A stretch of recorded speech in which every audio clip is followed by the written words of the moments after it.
Welcome to This Explainer. Today, we're taking a truly fascinating excerpt from the ancient Mahabharata and diving right into what is basically a high-stakes mythological power struggle. We're talking about a massive clash between mortal sages and immortal gods. It's an incredible story, and it really forces us to ask some profound questions about authority, gratitude, and, well, the true nature of power itself. So, what happens when a mortal sage flat out defies the king of the gods? We're going to skip the usual pleasantries and drop right into an epic showdown that tests the very limits of celestial power. This is a clash that pits deep spiritual discipline directly against the raw, physical might of heaven's ruler. Section 1. A joyous royal sacrifice. Okay, to set the scene, we are at a grand sacrifice for King Saryati, and right in the center of this ceremony is something called Soma juice. Now, the sage Chyavana prepares this sacred, distilled drink specifically for the Aswins. They're these twin celestial physicians who, miraculously, restored his youth. King Saryati is absolutely thrilled about Chyavana's transformation, and the sage, who is just filled with immense gratitude, fully intends to honor these celestial twins with this incredibly highly prized offering. Section 2. The Heavenly Caste System. But out of nowhere, the peaceful ceremony comes to a screeching halt. Indra, the literal king of the celestials, steps in and issues a strict interdiction. And this is fascinating because it exposes the whole heavenly hierarchy. Acting as the celestial gatekeeper, Indra argues that the Aswins have absolutely zero right to the Soma juice. Why? Because they practice the healing arts. To him, they're just servants. He points out that they roam around the mortal world changing forms whenever they please, and in Indra's eyes, this sort of working-class vocation completely disqualifies them from the divine privilege of the Soma juice.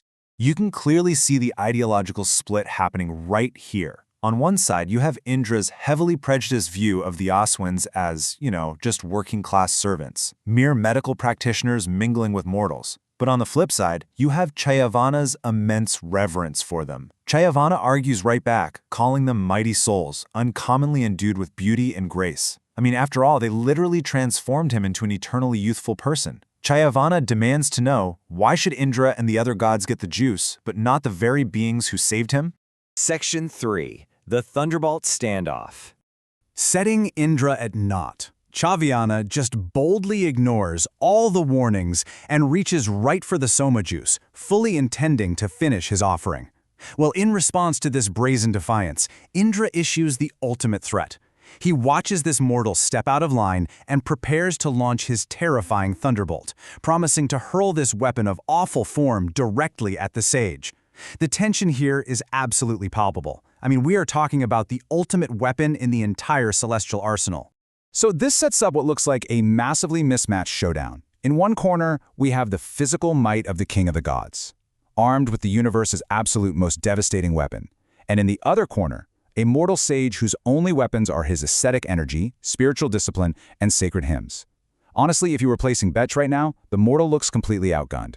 But then comes the shocking twist, where the text reveals the true raw weight of spiritual power. Before the god can even launch his weapon, Chyavana casts a smiling glance right at Indra.